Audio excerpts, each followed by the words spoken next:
सरकारी नौकरी में पक्का होने का इंतजार कभी-कभी सालों लंबा हो सकता है, खासकर उनके लिए जो कॉन्ट्रैक्ट पर अपना करियर शुरू करते हैं।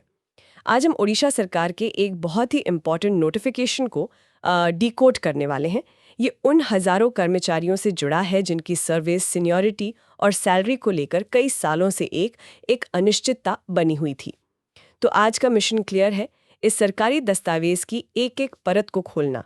हम ये समझने की कोशिश करेंगे कि ये नए नियम असल में किन लोगों पर लागू होते हैं, उनकी सीनियरिटी कैसे काउंट होगी और सबसे बड़ा सवाल, उनकी जेब पर इसका असर कब और कैसे पड़ेगा। बिल्कुल। और सरकारी डॉक्यूमेंट्स की भाषा अक्सर बहुत उलझी भी होती है। हमारा काम है उस उलझन को सुलझाना। ये नोटिफिकेशन सिर्फ नौकरी पक्की करने के बारे में नहीं है, बल्कि ये कर्मचारियों की सालों की सर्विस को रिकॉग्नाइज करने का एक सिस्टमैटिक तरीका है। इसमें कई पेच हैं, कई शर्तें हैं। चलिए इसके हर पहलू को आराम से समझते हैं। Okay, let's unpack this. तो सबसे पहला और बुनियादी सवाल, ये नियम है किसके लिए? क्या ओडिशा में कॉन्ट्रैक्ट पर काम कर रहा हर कर्मचारी इसके दायरे में आता है? नहीं। और यही इस नोटिफिकेशन का सबसे क्रूशियल पॉइंट है। ये एक बहुत ही स्पेसिफिक ग्रुप के लिए है। डॉक्यूमेंट साफ कहता है कि नियम सिर्फ उन पर लागू होंगे जो कुछ शर्तें पूरी करते हैं। पहली शर्त तो सीधी है, उनकी अपॉइंटमेंट कॉन्ट्रैक्चुअल बेसिस पर हुई हो। ये तो सिंपल है, कॉन्ट्रैक्ट वाले कर्मचारी। लेकिन मुझे यकीन है कि इसमें कोई और फिल्टर भी होगा। बिल्कुल। दूसरा फिल्टर सबसे इंपॉर्टेंट है, उनकी भर्ती Odisha group B post contractual appointments rules 2013 या फिर Odisha group C and group D post contractual appointment rules 2013 के तहत हुई हो। यहाँ पर जोर देना जरूरी है कि अगर किसी की अपॉइंटमेंट इन 2013 के नियमों के तहत नहीं हुई है, तो ये नोटिफिकेशन उन पर लागू नहीं होगा, भले ही वो 10 साल से कॉन्ट्रैक्ट पर काम कर रहे हो। अच्छा, तो ये एक तरह का कट ऑफ है। सिर्फ 2013 के नियमों के तहत भर्ती हुए लोग ही एलिजिबल हैं। ये तो बहुत लोगों को दायरे से बाहर कर देता होगा। जी और कौन सी शर्तें हैं? हाँ, इसके अलावा इसमें टीचिंग और नॉन टीचिंग दोनों तरह के कर्मचारी शामिल हैं, जो एसटी एंड एससी विकास विभाग या एमएनबीसीडब्ल्यू विभाग के तहत काम कर रहे हैं। और आखिरी शर्त है सर्विस पीरियड की, उन्होंने अपनी 6 साल की कॉन्ट्रैक्चुअल सर्विस पूरी कर ली हो। इन सभी शर्तों का एक साथ पूरा होना जरूरी है। एक भी शर्त कम हुई तो वो इस दायरे से बाहर है। तो ये एक बहुत ही खास ग्रुप है। अब सवाल ये उठता है कि सरकार को अचानक ये नोटिफिकेशन लाने की जरूरत क्यों पड़ी है? इसका इरादा क्या है? सिर्फ नौकरियां पक्की करना या इसके पीछे कोई बड़ी सोच है? यह सरकार के इरादे को समझना जरूरी है। देखिए, सरकार ने ये माना कि हजारों कर्मचारी सालों से एक तरह के लिम्बो में थे।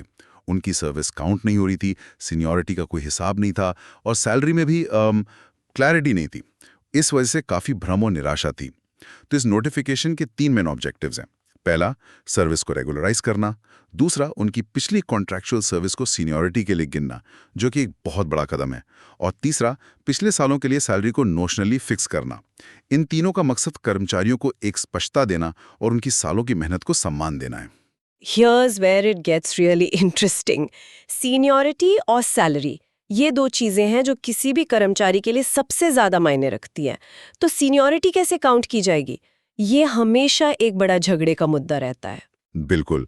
और इस दस्तावेज में इसे बहुत साफ तरीके से बताया गया है। जनरल रूल ये है कि सीनियरिटी की गिनती भर्ती के साल मतलब ईयर ऑफ रिक्रूटमेंट से होगी, रेगुलराइजेशन की डेट से नहीं। इसका मतलब है कि अगर कोई 2014 में भर्ती हुआ है और 2020 में रेगुलर हो रहा है, तो उसकी सीनियरिटी 2014 से ही गिनी जाएगी।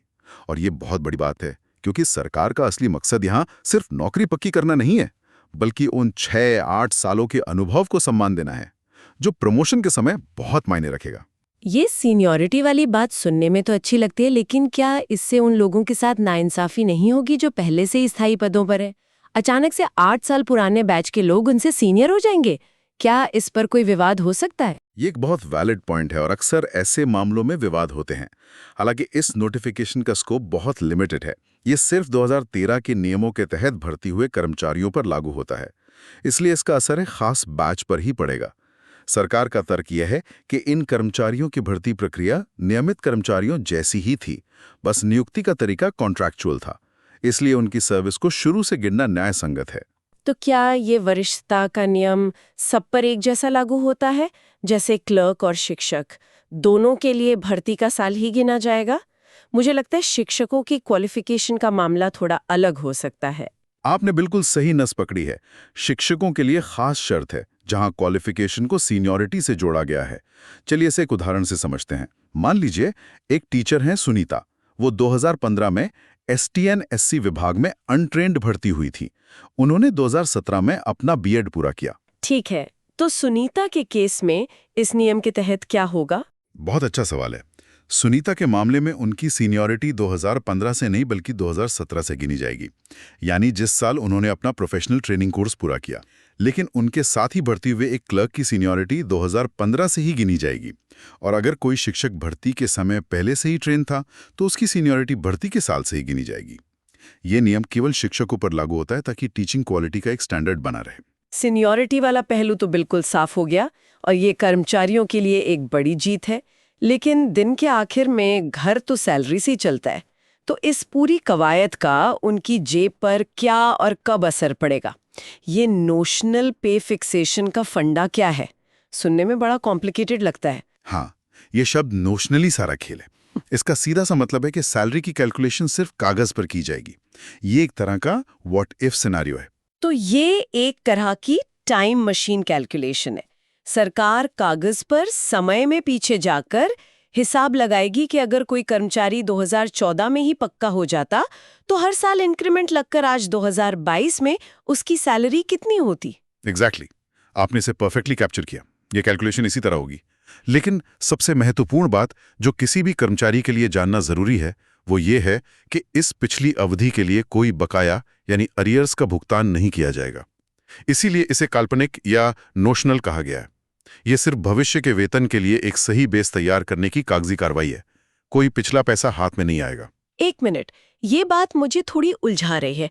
मतलब हिसाब तो 2014 से लगेगा पर पैसा 2022 से मिलेगा, तो बीच के 8 साल की बढ़ी हुई सैलरी का क्या हुआ? वो हवा में चली गई। ये तो किसी के लिए भी एक बड़ा झटका हो सकता है। ये एक बहुत ही सोचा समझा कदम है। सरकारें अक्सर ऐसा करती हैं ताकि सालों की सेवा को मान्यता दी जा सके, लेकिन एक साथ 8-10 साल का एरियर्स देने से पड़ने वाले भारी वित्तीय बोझ से भी बचा जा सके। सोचिए, हजारों कर्मचारियों को सालों का एरियर देने से सरकारी खजाने पर कितना दबाव पड़ेगा। ये एक तरह का पॉलिसी लेवल बैलेंसिंग एक्ट है। कर्मचारियों को भविष्य के लिए सही वेतनमान देना, लेकिन अतीत का वित्तीय बोझ नहीं उठाना। अच्छा, तो ये एक प्रैक्टिकल फैसला है। अब ये जो कागजी कैलकुलेशन है, ये किस तारीख से शुरू होगी और किन नियमों के हिसाब से होगी? आपने ORSP नियमों का जिक्र किया था, वो क्या है? हाँ, सरकार ने इसके लिए फिक्स्ड डेट्स तय कर दिए हैं। ग्रुप बी कर्मचारियों के लिए ये कैलकुलेशन 2 नवंबर 2014 से शुरू होगी और ग्रुप सी कर्मचारियों के लिए ये 3 नवंबर 2014 से शुरू होगी। और ये कैलकुलेशन ओडिशा सरकार के OSRP नियम 2008 और 2017 के हिसाब से होगी। आम भाषा में कहें तो ये वो पे कमीशन के नियम हैं जो तय करते हैं कि किसी सरकारी कर्मचारी की बेसिक सैलरी, ग्रेड पे और भत्ते क्या होंगे। तो ये पूरी तरह से ऑफिशियल पे स्केल के आधार पर होगा, कोई मनमानी कैलकुलेशन नहीं। ठीक है, तो अब सबसे जरूरी सवाल पर आते हैं। सारी कागजी कार्रवाई और नोशनल कैलकुलेशंस के बाद कर्मचारियों को अपनी जेब में बढ़ा हुआ पैसा मिलना कब से शुरू होगा? What's the final date? ये इस नोटिफिकेशन का सबसे क्लियर और नॉन नेगोशिएबल पॉइंट है।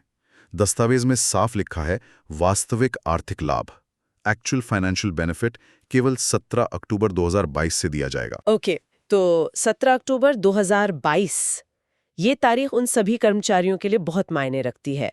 इसका मतलब 2014 से लेकर 16 अक्टूबर 2022 तक का जो भी बढ़ावा वेतन बनता है वो नहीं दिया जाएगा। बिल्कुल, उस तारीख से पहले कोई कैश बेनिफिट नहीं मिलेगा।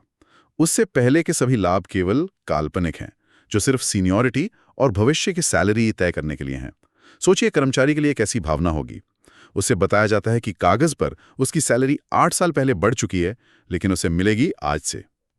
ये एक अजीब सी राहत और थोड़ी सी निराशा का मिला जुला एहसास है। So what does this all mean? चलिए इसे समराइज करते हैं। इस पुरानी कंट्रैक्चुअल सर्विस का आखिर में क्या-क्या लाभ मिलेगा और क्या नहीं मिलेगा, एक फाइनल स्कोर कार्ड बनाते हैं। अगर हम इसे बड़ी तस्वीर से जोड़ें तो ये एक कॉम्प्रोमाइज है।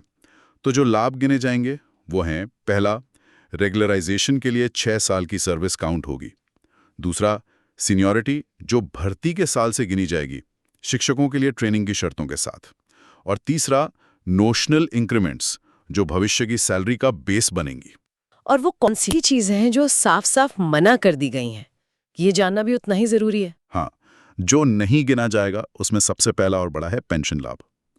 पुरानी कॉन्ट्रैक्ट सर्विस पर कोई पेंशन बेनिफिट नहीं मिलेगा। पेंशन की कैलकुलेशन रेगुलर होने की डेट से ही होगी।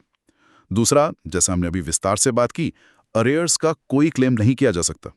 और तीसरा, ये सीनियरिटी नॉन ट्रांसफरेबल है, यानी अगर कोई कर्मचारी बाद में डिपार्टमेंट या कैडर बदलता है तो ये सीनियरिटी उसके साथ नहीं जाएगी, ये सिर्फ उसी पद के लिए है। तो इन सब बातों को एक साथ देखें तो ये एक बहुत ही स्ट्रक्चर्ड प्रोसेस है। ये कोई ब्लैंकेट रेगुलाइजेशन नहीं है, बल्कि 2013 के नियमों के तहत भर्ती हुए कर्मचारियों के लिए बहुत स्पेसिफिक गाइडलाइंस है।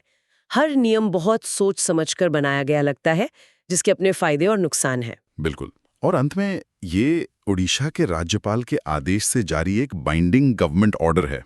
इसका मतलब है कि सभी विभागों, कलेक्टरों और ऑफिस हेड्स को इसका पालन करना ही होगा।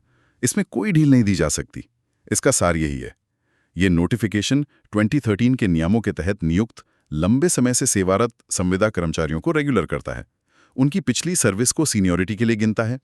2014 से काल्पनिक रूप से वेतन तय करता है और एक्चुअल फाइनेंशियल बेनिफिट केवल 17 अक्टूबर 2022 से देता है। जाते जाते एक विचार, यह दस्तावेज साफ साफ बताता है कि यह प्रक्रिया कैसे काम करती है, लेकिन सोचने के लिए एक सवाल ये हो सकता है, काल्पनिक लाभ बनाम वास्तविक वित्तीय लाभ का ये मॉडल उन सरकारी कर्मचारियों की लॉन्ग टर्म मोटिवेशन और फाइनेंशियल प्लानिंग को कैसे प्रभावित करता है, जो कॉन्ट्रैक्ट पर अपना करियर शुरू करते हैं।